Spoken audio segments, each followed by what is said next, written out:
क्रिकेटमध्ये एक टर्म आहे 12वा खेळाडू म्हणजेच 12th मॅन. हा असा खेळाडू असतो जो मॅच सुरू व्हायच्या आधीपासूनच पूर्ण किट घालून तयार असतो. तो वॉर्मअप करतो, क्षेत्ररक्षणाचा सराव करतो, पण मॅच सुरू झाली की त्याला बाउंड्रीच्या बाहेर बसावं लागतं. त्याचं काम काय तर मुख्य खेळाडूंना पाणी आणून देणं, बॅट बदलणं, कोणी जखमी झालं तर धावत जाऊन फिल्डिंग करणं.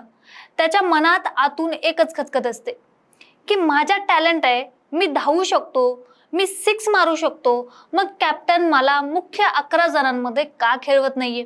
आता तुम्ही म्हणाल IPL संपली, वर्ल्ड कप संपला, मग अचानक आज क्रिकेटवर का प्रवचन चालू आहे. तर कारण असं आहे की आपल्या महाराष्ट्राच्या राजकारणातल्या एका नेत्याने स्वतःला जाहीरपणे 12वा खेळाडू घोषित केले. आणि नुसतं घोषितच नाही केले तर थेट पक्षाच्या हायकमांडला स्टेजवर बसून कॅमेरा समोर विचारले की आम्हाला बॅटिंगची संधी कधी मिळणार आहे. आमचं कर्तृत्व मोजायला तुमचा मापदंड नक्की काय असणार आहे.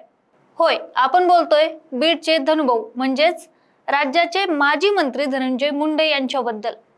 निमित्त होतं 10 जून आणि 11 जून 2026 रोजी मुंबईत दणक्यात पार पडलेल्या राष्ट्रवादी काँग्रेस पक्षाच्या अजित पवार गटाचा 27वा वर्धापन दिन सोहळ्याचं.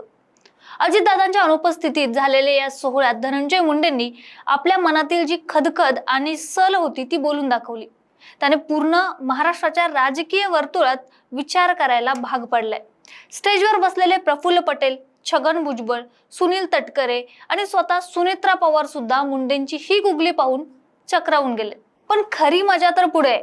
धनंजय मुंडे यांच्या या गुगलीवर प्रफुल्ल पटेल यांनी थेट हेलिकॉप्टर शॉट मारला आणि आश्वासन दिलं की काळजी करू नका, बॅटिंग मिळणार आहे. दुसरीकडे सुनेत्रा पवारांनी अनावश्यक हस्तक्षेप झाल्यास कटू निर्णय घेईन असा थेट दम मारलाय. तर छगन भुजबळांनी पक्षापेक्षा कोण मोठं नाही असं सांगत स्वतःचे शाल जोडे हाणले. आणि या सगळ्या मोठ्यात गोची कुठे झाली माहितीये का?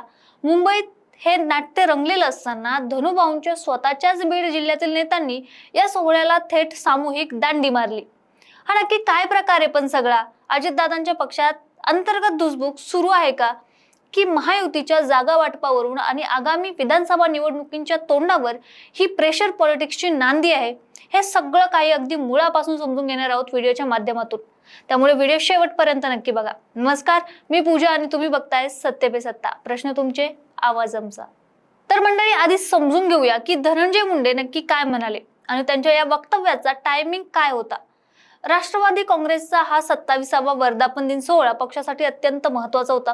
कारण बदलत्या राजकीय समीकरणानंतर पक्ष कार्यकर्त्यांना नवी ऊर्जा देण्याचा प्रयत्न हा कार्यक्रम करत होता. त्यातच यावर्षी अजितदादा नसल्याने उपमुख्यमंत्री सुनेत्रा पवार आणि इतर नेत्यांवर पक्षाची धुरा होती. जेव्हा धनंजय मुंडे भाषणासाठी माईकवर आले तेव्हा सुरुवातीला त्यांनी नेहमीप्रमाणे पक्षाच्या संघर्षावर आणि अजितदादांच्या नेतृत्वावर कौतुकाचा वर्षाव केला. पण भाषण जसं जसं रंगात आलं तशी मुंडेंनी मनातली वर्षानुवर्षाची राजकीय सल बाहेर काढली. ते अगदी प्रांजळपणे पण थेट म्हणाले की मी कायम 12वा खेळाडू राहणार याची मला पूर्ण जाणीव आहे. पण पक्षाने कर्तृत्वाला आणि कार्यकर्त्यांच्या निष्ठेला योग्य न्याय देणे, त्यांना पक्षात सर्वश्रेष्ठ स्थान देणे गरजेचे आहे. आपल्याला हा पक्ष एक नंबरचा बनवायचा आहे हे मला मान्य आहे, पण मग आमच्या वाट्याला कायम फिल्डिंगच का? मुंडेंनी आपल्या या वक्तव्याला जोड देण्यासाठी थेट क्रिकेट जगतातील 2 अत्यंत तगडे उदाहरणं देखील दिले. ती उदाहरणं ऐकून सभागृहात उपस्थित असलेले हजारो कार्यकर्ते जागेवरून उभे राहिले. मुंडे म्हणाले, खेळ असो वा राजकारण, एक गोष्ट मात्र निश्चित आहे, ज्या सूर्यकुमार यादवने आपल्या धडाकेबाज खेळीने आणि कॅप्टन्सीने देशाला T20 वर्ल्ड कप जिंकून दिला, त्याला सुद्धा कधी कधी संघात किंवा मुख्य 11 खेळाडूंमध्ये स्थान मिळवण्यासाठी वाट पाहावी लागते. आणि दुसरीकडेच अवघ्या 15 वर्षाच्या असलेल्या वैभव सूर्यवंशी सारख्या युवा खेळाडूला थेट मोठी संधी मिळते, त्याला संघात स्थान मिळतं. मग आमच्या कर्तृत्वाचं, आमच्या एवढ्या वर्षाच्या संघर्षाचं मोजमाप पक्ष कोणत्या तराजूत करतोय? आता मंडळी, याचा सरळ आणि सोपा अर्थ काय? धनंजय मुंडे हे केवळ बीडचे नेते नाहीत, तर ते मराठवाड्यातील आणि संपूर्ण महाराष्ट्रातीलच बहुजन आणि OBC समाजाचा एक आक्रमक चेहरा आहेत. पंकजा मुंडे विरुद्धचा त्यांचा संघर्ष असो की विधान परिषदेची विरोधी पक्षनेते म्हणून त्यांनी गाजवलेली कारकीर्द असो, मुंडेंनी नेहमी स्वतःला परफॉर्मिंग लीडर म्हणून सिद्ध केले. पण महायुती सरकारमध्ये किंवा पक्षाच्या अंतर्गत निर्णय प्रक्रियेत त्यांना डावललं जातंय का?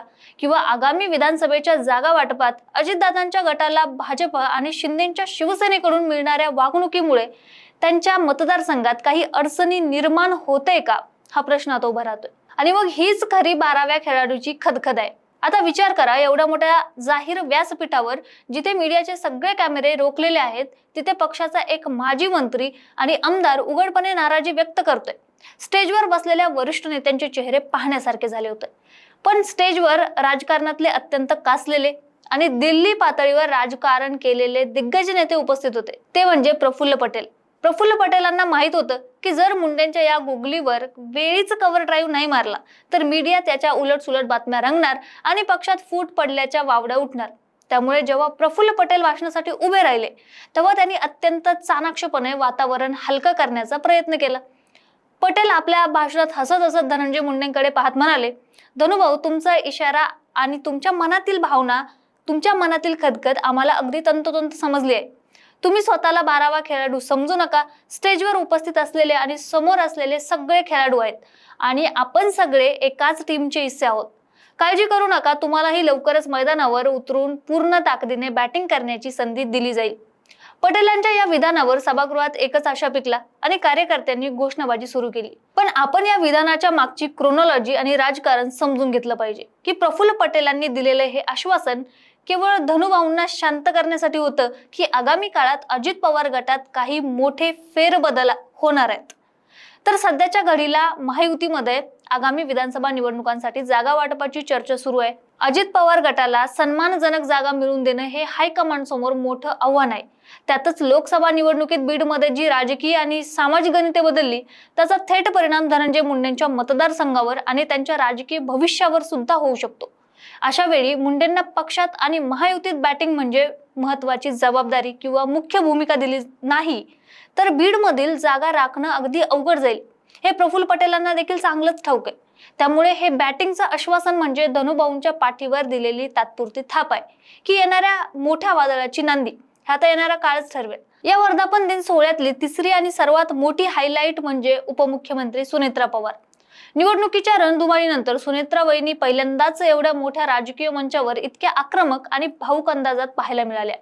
आपल्या भाषणात सुनेत्रा पवार म्हणाल्या की अजितदादांनी पक्षासाठी, कार्यकर्त्यांसाठी रात्रीचा दिवस करून जे कठोर परिश्रम घेतले आहेत ते आपण सर्वांनी पाहिले आहेत. त्यांच्या कामाची पद्धत आणि त्यांचे विचार आपल्यासाठी नेहमीच मार्गदर्शक राहतील. पण जर पक्षात अनावश्यक हस्तक्षेप झाला किंवा कोणी पक्षाची नाहक बदनामी करण्याचा प्रयत्न जरी केला तर मला अत्यंत कठोर निर्णय घ्यावेच लागतील. मी पक्षाची बदनामी अजिबात खपून घेणार नाही. आता विचार करा, सुनेत्रा वहिनींचा हा रोख नेमका कोणाकडे होता? एरवी शांत असलेल्या सुनेत्रा वहिनींनी भर सभेत कटू निर्णय घेण्याची भाषा का करावी? पक्षात नक्की कोणाचा हस्तक्षेप वाढलाय? आता हा प्रश्न देखील महत्वाचा ठरतोय. वरिष्ठ नेत्यांमध्ये अंतर्गत धुसफूस सुरू आहे का की महायुतीमधील इतर मित्र पक्ष म्हणजे शिवसेना किंवा भाजप यांच्याकडून होणाऱ्या हस्तक्षेपाबद्दल त्यांनी हा इशारा दिलाय? आता या विधानामुळे राजकीय वर्तुळात उलटसुलट चर्चांना उधाण आलंय. मुंबईत एवढा मोठा सोहळा रंगला, धनुभाऊंनी 12व्या खेळाडूची खंत मांडली, प्रफुल्ल पटेलांनी आश्वासन दिली, पण खरी गोची कुठे झाली माहितीये का? या वर्धापन दिन सोहळ्याला धनंजय मुंडेंच्या स्वतःच्या बीड जिल्ह्यातील प्रमुख पदाधिकारी, नगरसेवक आणि नेत्यांनी थेट सामूहिक दांडी मारली. होय, तुम्ही अगदी बरोबर ऐकतात. बीड नगरपालिकेतील प्रमुख पदाधिकारी, अनेक आजी माजी नगरसेवक आणि स्थानिक नेते या कार्यक्रमाला अनुपस्थित होते.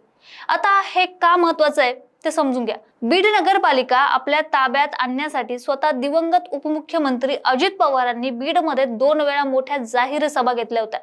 आपली संपूर्ण राजकीय ताकद पणाला लावली होती. बीड जिल्हा परिषद अध्यक्ष, नगराध्यक्ष, झेडपी सदस्य, नगरसेवक आणि पंचायत समिती सदस्य या सर्वांची या कार्यक्रमाला उपस्थिती असणं अत्यंत अनिवार्य होतं. कारण या पक्ष कार्यकर्त्यांना एकजुटीचा संदेश द्यायचा होता. असे असतानाही राज्यातील राष्ट्रवादीचे सर्व जिल्हा परिषद अध्यक्ष आणि नगरसेवक तिथे उपस्थित होते. पण केवळ बीड मधील स्थानिक नेत्यांची अनुपस्थिती ही राजकीय वर्तुळात प्रचंड चर्चेचा विषय आणि चिंतेचा विषय ठरली आहे. मग आता प्रश्न असा पडतो की बीडचे नेते मुंबईला का गेले नाहीत? कार्यकर्त्यांमध्ये आणि स्थानिक पदाधिकाऱ्यांमध्ये काही नाराजी आहे का? धनुभाऊचे मुंबईच्या स्टेजवर बोलत होते की मी 12वा खेळाडू आहे. त्याचा थेट संबंध बीड मधील या अंतर्गत गटबाजीशी आणि कार्यकर्त्यांच्या नाराजीशी आहे का? राजकारणात जेव्हा स्थानिक नेते अशा मोठ्या कार्यक्रमांना दांडी मारतात तेव्हा त्याचा अर्थ खालच्या पातळीवर सगळं आलबेल नाही असाच लावला जातो. एकूणच काय तर राष्ट्रवादी काँग्रेसच्या या 27व्या वर्धापन दिनाने हे स्पष्ट केलंय की आगामी महाराष्ट्र विधानसभा निवडणुकांचा मार्ग कोणत्याही पक्षासाठी सोपा नसणार आहे. धनंजय मुंडे सारख्या तगड्या आणि मास अपील असलेल्या नेत्याने स्वतःला 12वा खेळाडू म्हणणं किंवा तसं समजणं, प्रफुल्ल पटेलांनी त्यांना बॅटिंगची संधी देण्याचं आश्वासन देणं आणि सुनेत्रा पवारांनी कटू निर्णयाचा इशारा देणं, या सगळ्या गोष्टी दाखवून देतात की महायुतीमध्ये आणि पक्षाच्या अंतर्गत पातळीवर सध्या जागा वाटप, नेतृत्व आणि आगामी राजकीय भविष्यावरून प्रचंड मंथन सुरू आहे.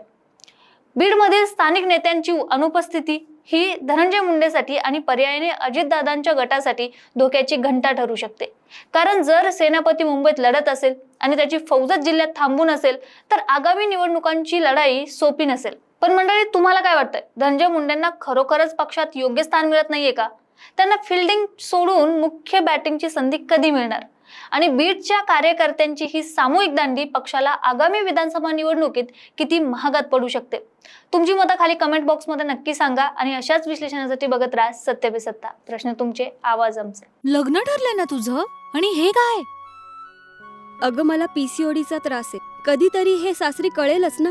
मग त्याच्यामुळे मुलं होण्यात अडचण येते ना.